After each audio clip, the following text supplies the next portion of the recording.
नमस्कार दोस्तों, कैसे हैं आप सभी। ये छत्तीसगढ़ का इकोनॉमी सर्वे से मैंने डेटा उठाया है। तो आप विगत वर्षों के एग्जाम में देख रहे होंगे कि कितना इम्पोर्टेंट है डेटा जो है। सीजीपीएससी मेंस 2018 के मुख्य परीक्षा की मेरी कॉपी को भी आप इस वीडियो की लिंक में मैं डाल दूंगा।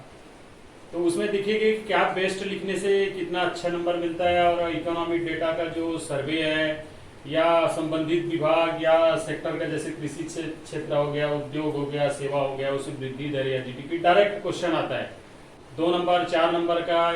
इस साल 2020 में तो पूरा इकोनॉमी पेपर में डेटा जो छाया रहा।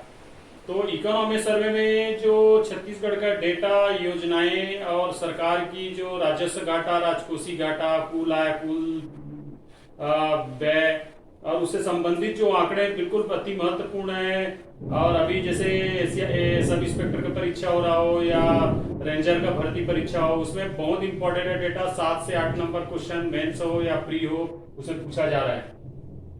तो चलिए हम लोग आज स्टार्ट करते हैं कि नॉर्मली हम जीडीपी, सकल घरेलू उत्पाद, तो वही सकल घरेलू उत्पाद है कि राज्य की इसमें आर्थिक विकास दर को ये बताता है कि कितना राज्य घरेलू उत्पाद जीएसडीपी में देखिए कितनी प्रतिशत है। 2015-16 से लेकर 2020-21 का हम आंकड़े देखेंगे, और उसकी औसत जो है 2011-12 से 2020-21 तक की हम लोग बारी बारी देखेंगे। तो देखिए प्रारंभ में 2015-16 में देखिए 2.57 आ रहा है। अब इसे इसे यहाँ पे देख रहे हैं 5 से 6 गुना हो जा रहा है।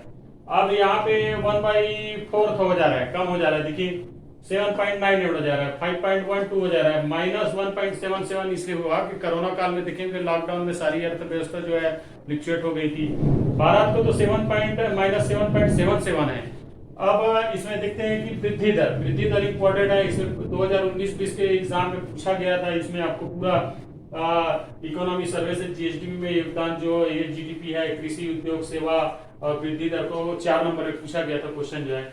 और 2 नंबर 4 नंबर में वन लाइनर पूछता है, जैसे छत्तीसगढ़ शासन का कुल शुद्ध लोक ऋण का प्रतिशत पूछा गया था 2020 में। उसका पूरे आंकड़े के साथ पूछा गया था, 10,890 करोड़ का पूरे आंकड़े को। तो वही है एग्जैक्ट आपको डाटा, इसको बिल्कुल याद रखना है। मैप चार्ट बना के बार बार प्रैक्टिस करनी है, बार बार इस आंकड़े को अपने माइंड में फीड करनी है, ताकि ये चीजें जो है आपको। अब इससे फायदा क्या है, देखिए वन लाइनर क्वेश्चन आता है, उसमें भी आपको ये नंबर देगा। साथ में जैसे ऐसे राइटिंग वगैरह है, या फिर आप राज्य की स्थिति या इकोनॉमी पेपर है या अन्य राज्य की जो अर्थव्यवस्था को आपको दर्शाना हो, उससे संबंधित क्वेश्चन है, जरूर आप जीडीपी को वहां पर बता सकते हैं। तो आपकी जो रिटर्न है वो फैक्ट हो जाएगा। और आर्थिक सर्वेक्षण 2020-21 के स्रोत में आप लिख सकते हैं ब्रैकेट में, तो और बहुत जांचने वाला प्रभावित रहता है उससे। 16-17 तो हमारे जीएसडीपी हो या फिर अन्य सेक्टरों में वृद्धि दर हो, बहुत इंपॉर्टेंट रहा। उसमें अधिकतम पॉइंट को हम लोग अचीव किए हैं। परंतु वही 17-18 में जाते हैं तो देखिए डाउन पोजीशन में चला गया। देखिए ये भी डाउन पोजीशन में है ना भाई। कृषि में विकास वृद्धि दर जो है भी डाउन पोजीशन में है, ये भी डाउन पोजीशन में है, माइनस में चला गया। सेवा में देखिए ये भी डाउन पोजीशन में है, और सारे आप कृषि में भी योगदान देखिए सबसे कम है, देखिए है ना भाई। तो अब इसी तरह से अब हम देखते हैं बारी बारी, कृषि में वृद्धि दर कितना प्रतिशत है, उद्योग में कितना है, सेवा में कितना है, वो सब चीज को हम लोग देखते हैं। अब जैसे देखिए कृषि में वृद्धि दर 15-16 में -0.95 है, फिर अधिकतम जो है ये है 16-17 में, न्यूनतम ये है। अब इस वर्ष जो है कोरोना काल में 4.61, मतलब भारत से भी अधिकतम रहा। भारत का 3.45 है, क्योंकि देखिए क्या है, हमारी अर्थव्यवस्था जो है कृषि पर आधारित है। तो कोरोना लॉकडाउन में सामान्य जीवन जो है बाधित हुआ, लेकिन हमने एग्रीकल्चर को पूरी सपोर्ट दिया इस कोरोना काल में। ना ही हमारा उत्पादन में कमी हुई, ना ही हमारी कृषि से संबंधित रोजगार में कमी हुआ। तो उसे इसी के कारण हमारा क्या है, इसमें वृद्धि दर अधिकतम रहा, और भारत का 3.45 रहा। औसत वृद्धि दर देखें तो 4.77% रहा है। उसी तरह से उद्योग में देखिए 1.94 है, 5.19 है।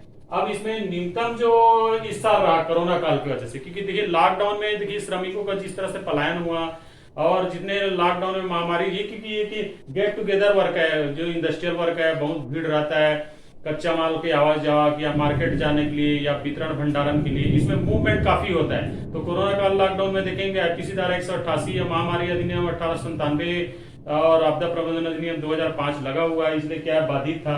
तो माइनस 5.28 में रहा। और आपको जान के ताज्जुब होगा कि देश का तो माइनस 9.8 रहा है, मतलब -10% के आसपास घाटा में चला गया। और एक्चुअल इसका एवरेज देखेंगे तो 4.72% है।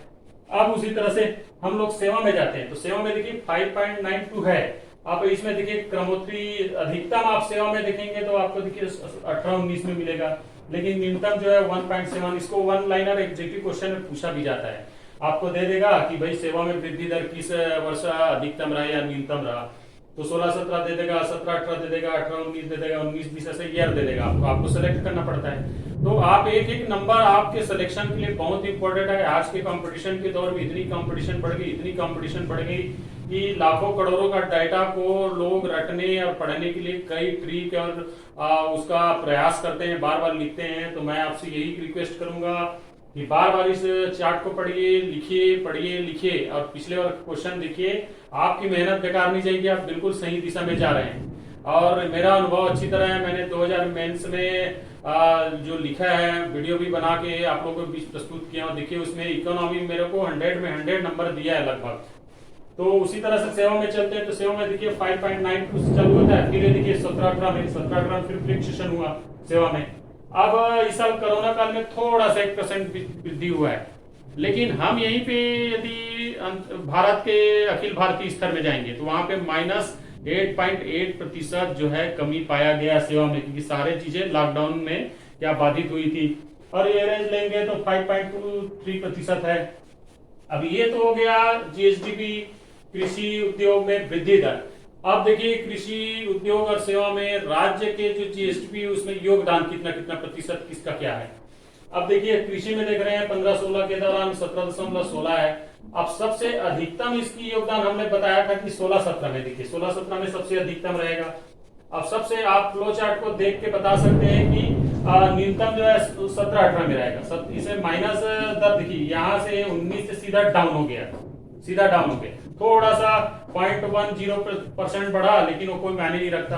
थोड़ा सा ये कम हुआ, फिर ये थोड़ा सा कम हुआ, क्रमोत्ती बढ़ी जा रहा है। अब ये देश का जैसे दिख रहा है तो 16.32% होगा जो वर्तमान जो जीडीपी में योगदान है।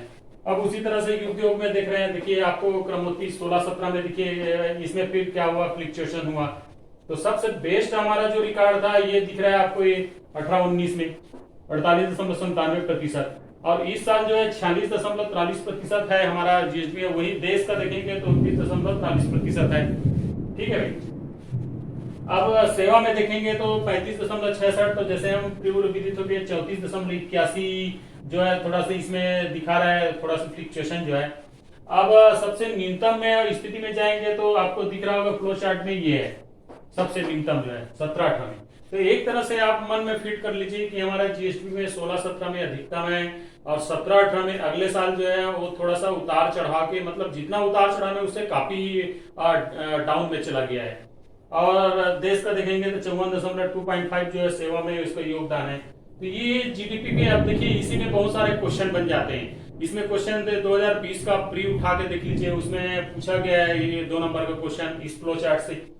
इस चार्ट से आपको 2 नंबर का सीजीपीएससी 2020 में पूछा गया है। अब 2019 का लीजिए, 2019 में 4 नंबर का क्वेश्चन आया था कि 19-20 का कृषि उद्योग सेवा में आप जीएसडीपी में योगदान और वृद्धि दर को समझाइए। आपको आंकड़े लिखना था वहां पे। अब इसी में और एक क्वेश्चन आया था कि आप जो है राज्य की शुद्ध लोक ऋण को बताइए कितने प्रतिशत है। 4.6%, 64% है। और पैसे मिलेंगे अपन रुपये मिलेंगे तो 10,980 करोड़ रुपए। तो ये क्या छोटा सा, ये आंकड़े को आप जितने मतलब लाइटली लेते हैं उतनी आपकी ये सिलेक्शन में बहुत इंपॉर्टेंट रखता है। और रिटर्न एग्जाम हो गया, मेंस हो गया, तो आप जैसे आपको पूछ दिया कि 2019-20 में इसको बताइए, तो आप ये पूरा यदि एग्जैक्ट या राउंड फिगर आसपास भी लिखते हैं तो आपको जांचने वाला बिल्कुल कंप्रोमाइज नहीं करेगा, पूरी में पूरी नंबर देगा। मेरा अनुभव है 2018 की मेंस कॉपी मैं आपके बीच में प्रस्तुत किया हूं, देख लीजिए उसमें जो आंकड़े। और मेरे ऐसे में 2018 में भी जो उतना स्कोर हुआ है वो सिर्फ डेटा की वजह से।